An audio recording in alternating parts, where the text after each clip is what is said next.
We were playing dodgeball. Oh, my. I said, you know what? I'm going to dive for the ball in the middle to start this game. I'm going to dive for it. I'm going to get it. The guy grabs the ball at the same time as me, and he just pulls me over the line.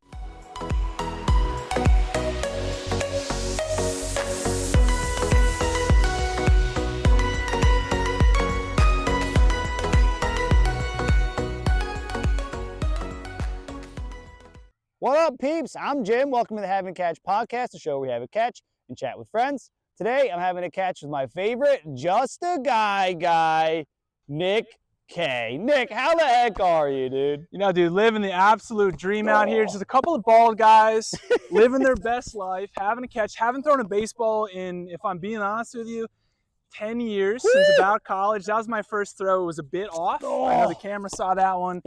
You've always been fundamentally sound, as we've said back in the day, but you know, I'm looking forward to it. Looking forward to having a convo, shooting the shit, Heck yeah, dude. Throwing a couple balls back and forth. Heck yeah. So I texted you pretty early on when I had this idea. You were a top candidate for me to have on the Having a Catch podcast because I like to ask this question, and we've had this debate before. Sure.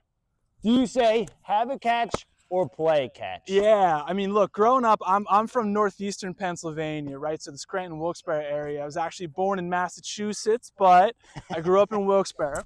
And we say play catch up there like most of the country does. Now, over the past, since, you know, maybe college and since I've lived in the Philly area for the past, you know, almost 15 years now, I've moved over to have a catch land. Oh, at this point, okay. I have. Welcome to the dog side. I think it's an English thing. It's like a British thing, right? Like have a tea. Is that what they say? They do have a, right? Like let's have a kick is how they say. Let's kick around a soccer ball. Oh, something get out like of that. here. There's something that's a little bit more distinguished about that. Yeah. That I think that I like a lot. I think have a catch may be the right way to actually say it. So you might have thought that I was going to come in here debating you that there's, you know, the distinguished, there's the right way to say it, but I think it actually maybe have a catch. Yeah, okay, well, I did not see that coming, full transparency, because we had a lot of discussion about this. Because I think you said you were a play catch guy. Absolutely. And then you were watching Always Sunny. Yeah. And they said have a catch, and you thought it was hilarious. Yep.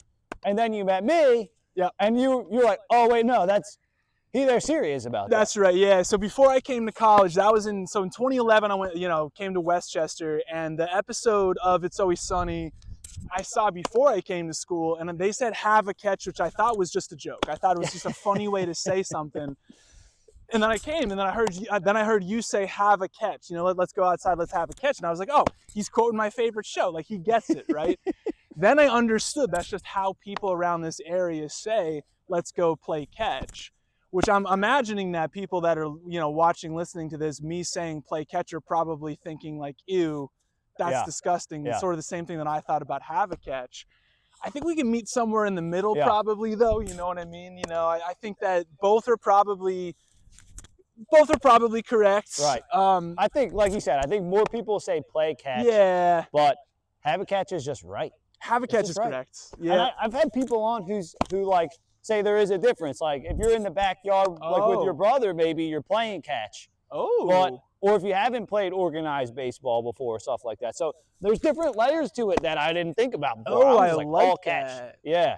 Okay, so like when the pros are doing it, they're having a catch. They're having a catch. I see. So that's why you have a catch with Chase Utley, but you play catch with me. That's basically how. Yes. But I so disagree. we need to change the name of the podcast.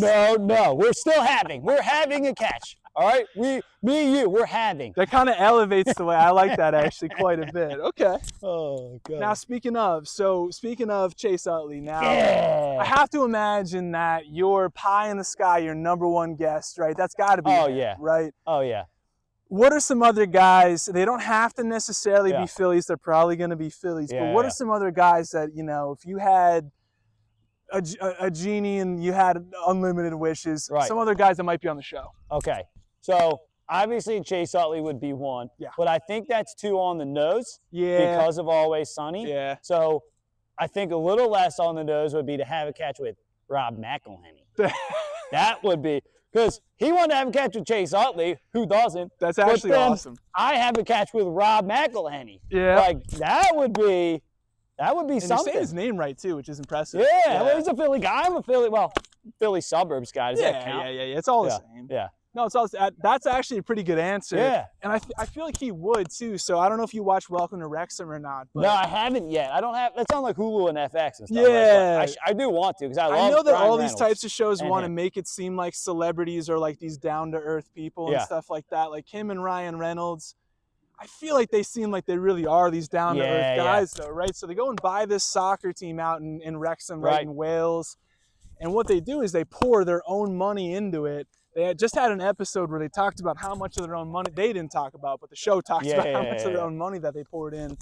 But it wasn't in order to get money back. It was to pour it into the community, which I thought was great. But all that being said, Rob's a South Philly guy. So if you've ever been to South Philly, you know that it's salt of the earth, right? So they're in the streets having a catch. They're just, you know, playing stickball and stuff like that. So you remember the days when you'd go out in the actual street, right? And you'd have to yell car when a car is coming and stuff like that, right? So like talk about some of like the wiffle ball days. Oh my God. Yeah. Dude. I had Matthew on and we talked about like all the wiffle ball stuff, how Major League Wiffle Ball is a thing and they're living our childhood dream. Like, dude, we'd be in the front lawn at my house just playing endless amounts of wiffle ball. Outfield was the street. Car, hey, everybody stop, we got a car. We wave at the people driving by. All right, here we go, game on. Right back in. I remember playing in the rain. Oh, dude, so much stuff. And then we would play at Westchester. Yeah. That became like cutthroat a little bit, mainly because I'm a lunatic. But I feel like my favorite thing about those days was that, and we're about like probably 2 or 3 weeks removed from like the exact time, but it was like kind of the middle of April, maybe even the beginning of April when, well, really actually it was when pitchers and catchers reported, but then that was the first, you know, time where Jim would get nuts.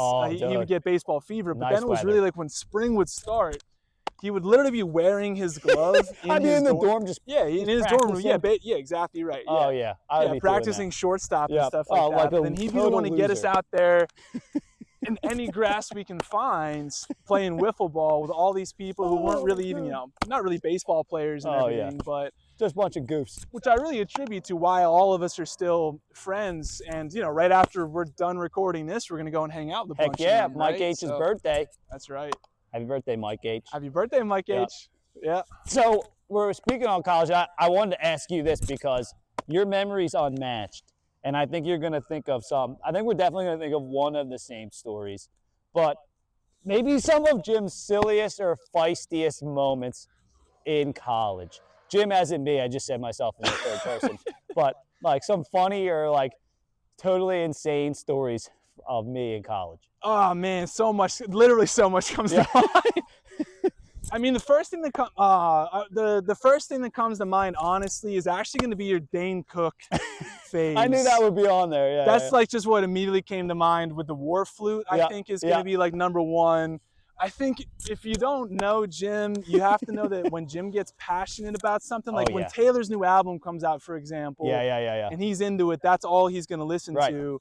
So back in college, it was Imagine Dragons, right? So when Night Visions is the name of the record, came out, it was like that's all he listens to. So that was when Dane was like at his top. Yeah. So he was doing the impressions while playing Gears of War, you know, in the dorm rooms, and we're like, who is this guy? He's a year older than us. Like, we didn't really know anything about him. Gears 3 just came out. Gears 3 just came out. Like, we just didn't know anything about him. So, like, he's doing these Dane Cook impressions, and we're like, his energy is unmatched. Like, we have never experienced this. So we weren't quite sure, you know, what to make of it until we realized that it was like the most genuine energy we've ever experienced. Like, that's like my first memory. Yeah.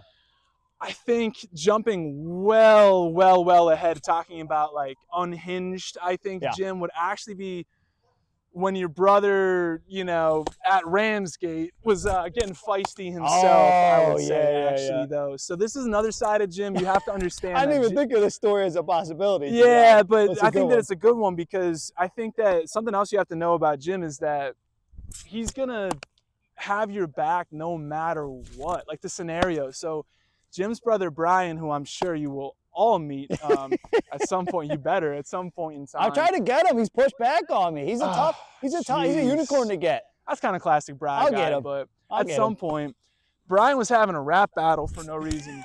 with one other individual with nobody else listening. And they were kind of, getting feisty back and forth. And then one thing led to another, honestly. And then some fists ended up thrown between these two. And this guy was actually not amongst friends. He was by himself, basically, amongst all of us, let's say. And Jim was easily the first person to step in and start to, let's just say, throw his own hands and everything like that. And I don't mean that in a violent way. I literally mean just, to defend his brother and everything like that. But I just I had never seen that side of him before. And it was something I was just like, you just don't cross Jim, his family, or anything like that. So he's crazy. That's what came to mind. Those two is what kind of first comes to mind. There's way more, but the one I thought that you would bring up that once I say it, you're gonna wish that you brought up is we were playing dodgeball. Oh my! We were playing dodgeball, and we're playing. I think it was like a best of 5 series, or how many games you can win in 20 minutes or whatever. And we were getting smoked by this team, and they were super serious about it. And I said, you know what? I'm going to dive for the ball in the middle to start this game. I'm going to dive for it. I'm going to get it. I full on dive, and I get the ball, and I'm in the middle, and the guy grabs the ball at the same time as me, and he just pulls me over the line, and I'm out, and I am dying laughing. Look, if you're familiar with almost any like physical comedy movie, right? Like an Adam Sandler movie, like anything where it's just like you can picture on a hardwood floor somebody like very slowly being, you can hear the noise, right? Like somebody very slowly being dragged across hardwood like this. And everyone's kind of staring, not knowing whether or not, because this other team's taking it so seriously, should we laugh? Like, what should we do? That was probably the funniest moment. Oh, dude. That's so just because this other team, you know how college, I mean, these guys, we didn't take anything too seriously, which is why I think we had such a great time in school. You can't, but other people, but that, you're right. I'm kicking myself for not thinking of that one. Because I thought you would go deep cut. That's a deep cut one right That's there. a 10 out of 10, yeah. So I called you just a guy. Yeah. You want to explain to people who might not know what just a guy is? Yeah, I feel like it's kind of like, the 30-year-old national pastime for males, especially guys who look like us, bald with a beard.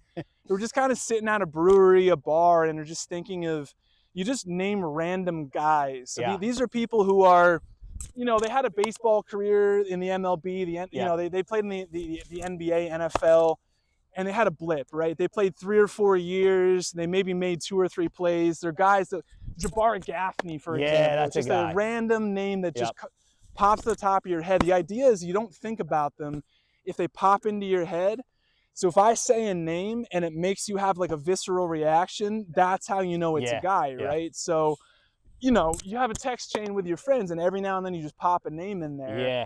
And if it gets the guys going, then that's a guy. That's basically how it goes, right? So we've been doing this now for going on at least a couple years. Yeah. At this point, we've probably run 75% of all of the guys I can possibly. Yeah, it's getting tougher and tougher each passing day. Yeah, I think at this point, I mean, there's guys that are out there like Placido Polanco that are a little bit more, we'll say, on the nose, a little bit more obvious, right? Like we think that guys that have played for the Phillies are probably a little bit off limits. Yeah, because we know them more than others. The issue is they have a habit of signing guys, though. Yeah, there's so many people that have played for the Phillies organization that are kind of like a 1 to 2 year, I think that there's even fringe guys. I think that Mikey was the one who brought up Michael Young, which I think is actually I think he's way too good to be a guy. Yeah, he's way too good. That's what I thought too, right? I think that there's somebody that's like, if you almost batted 300, like you can't be a guy, right? You got to be like a 270 at best hitter. Yeah.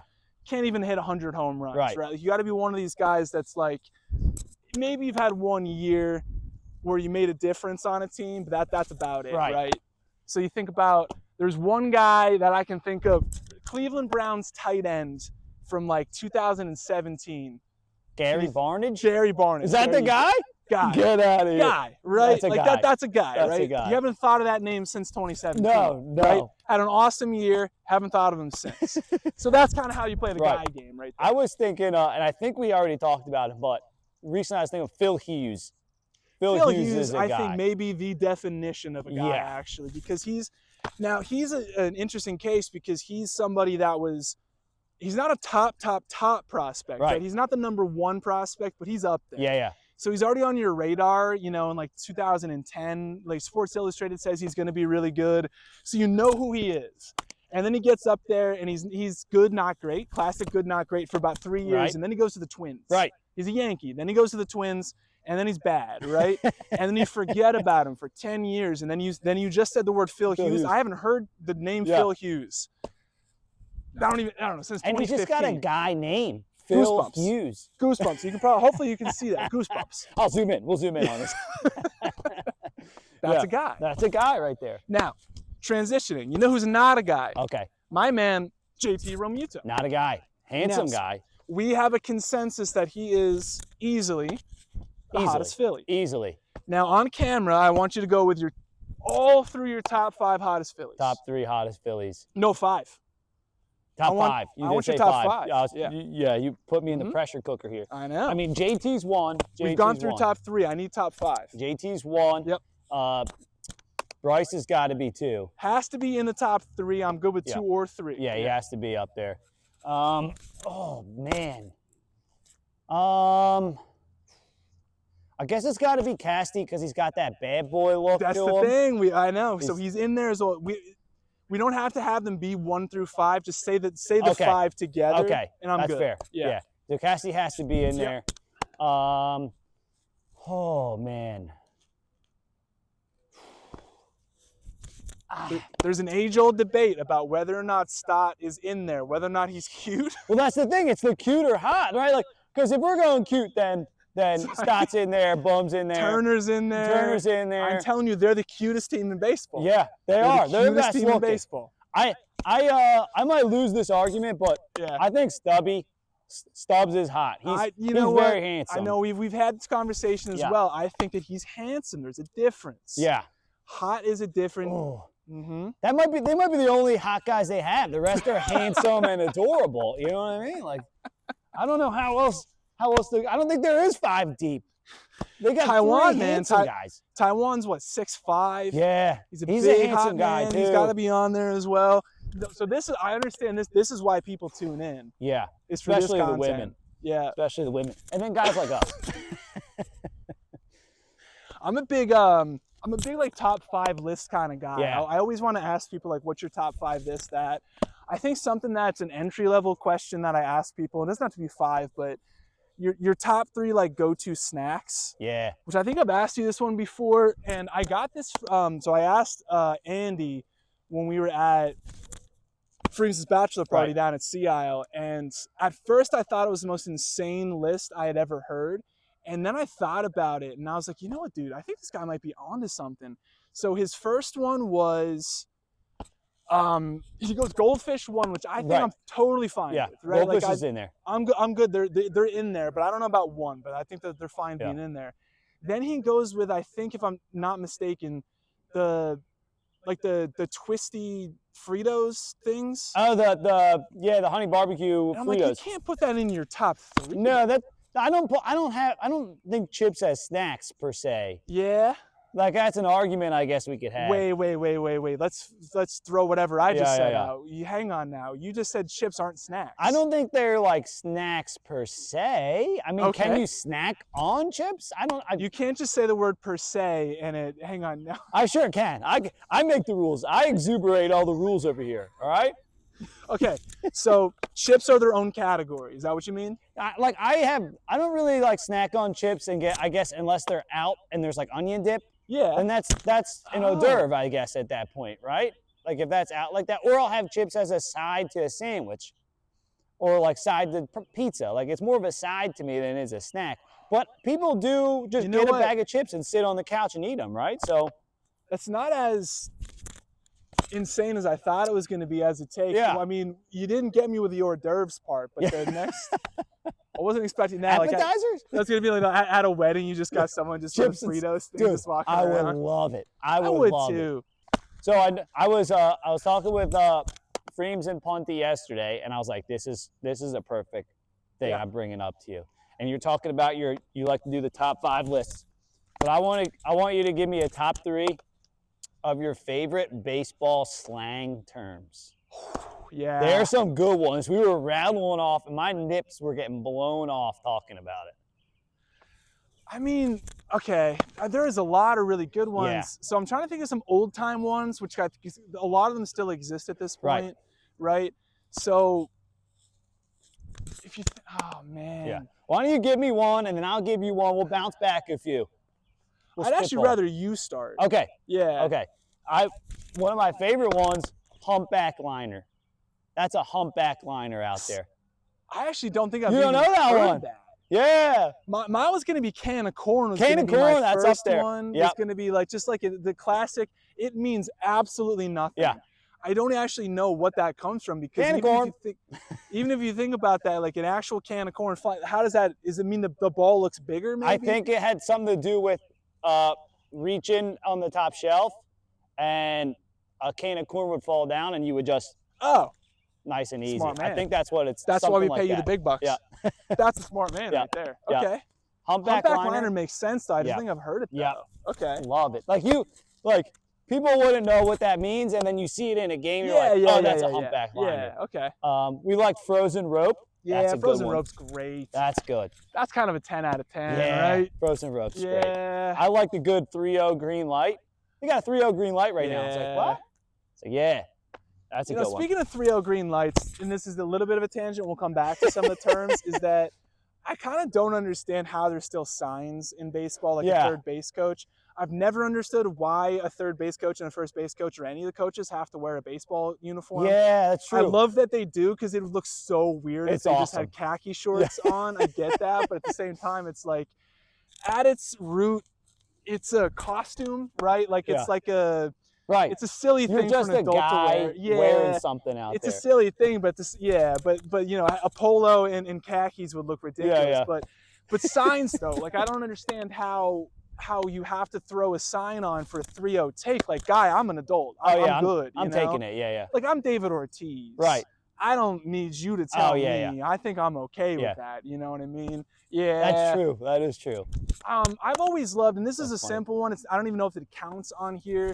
But I've always loved the term, you have to bring in the hook for a lefty. Oh, because lefties, and always doing this as like you just did with your, I mean, you did with your right, but doing that as well, because it's like you don't do that with a righty, you know, because lefties, if any lefty throws a fastball, it's going to go over the wall because they can't throw fast, apparently, except for Rollins Chapman. But I've always loved that as well. Yeah. How's your arm holding up over there? Good, man. Oh. Pretty good. You want to throw the ball back a couple more? Why don't you throw me a ball? I'll throw it back. And then, that's what I was going to say. It's like, why don't you throw me a curveball or a knuckleball? We'll get the heck out of here, and we'll go have a few beers with Mike H's birthday. Yeah, sounds good. Yep. Do you have like a wrap-up or any? No, when the catch is done, the catch is done. Our arms are falling off. We got beers to drink. Our pets' heads are falling off. Heads are falling off. Let me see if I remember how to do any of this. That's curve, yes? I think that's like cutter. That's a new one. When you go like this. What sweeper is the new pitch, right? So it's no, that's this. Yeah, one of my heroes is Tim Wakefield for sure. Oh, right. I know you didn't ask, but I don't really have too many heroes, but Tim Wakefield's a guy that can throw 49 miles per hour and everyone knows what's coming and you still can't hit it. And then you had to have a special catcher, Doug Mirabelli. Jason Varitek, one of the best catchers in baseball history, just straight up, that's bad, could not catch his knuckleball, so he had to get his own special catcher. And he pitched for about 20 years and still no one could hit him. And he finished his very last start with his 200th win. And then he retired finally. And I think that is like his legacy was basically what he left. Like no one ever basically tried a knuckleball after that. Because they're kind of like, no one's going to. R.A. Dickey had that one Cy Young year, if I'm not mistaken, right? Yeah. Yeah, I think he did win the Cy Young. Which is nuts to me. Yeah. And then kind of Tim Wakefield's like the last one. I don't think anyone's really tried a knuckleball since then. Matt Waldron, he's on the Padres right now. Does he throw one right now? Yeah. Oh, yeah. All right. I stand corrected. Yeah. But he's on. I don't know how good he is. Sorry, Matt. But apologies to Matt and his family. He's a starting pitcher for the Padres. He throws like 95 and a knuckleball. Whew. Yeah, you're gonna go home and watch Matt Waldron highlights, aren't you? I will. Yep. I've always been a knuckleball guy. Yeah. There's something about it, I Or it's feel just that. like anybody can do it. Like your electrician can just go on the mound and just throw a knuckleball. That's what's so cool. Yeah, it's like that story about whatever team, the Netherlands or something like that, in the World Baseball Classic. They all have day jobs because of course they do. Yep, yep. And they beat a couple of teams. That's I fun. like that idea. I like that too. That's good old-fashioned baseball right there. This Yeah. new school performance based No, weight training. No, dude, go to World War II and come back and play baseball. That's what Yeah. we need. So Yeah, go, boys. exactly. Yeah. Old man take. Spuds McGee is able to, hit a home run off of Babe Ruth or something like that. Oh, First bat. That's the first one the whole day. that was a bad toss by me though. So, all right, brother. Yep. I know my arm's falling off. That means your arm's got to be falling off too. All right, give me your best knuckleball for Best reals this knuckler, time. all right. Best knuckleball, and let's get the heck out of here. Mike H wants pizza. Sounds good. All right, here we go. The windup, the pitch. Here comes Tim Wakefield. Here comes. Nope. Oh, it had a little spin on it, but it was a good one. All right, peeps. Spec you guys later.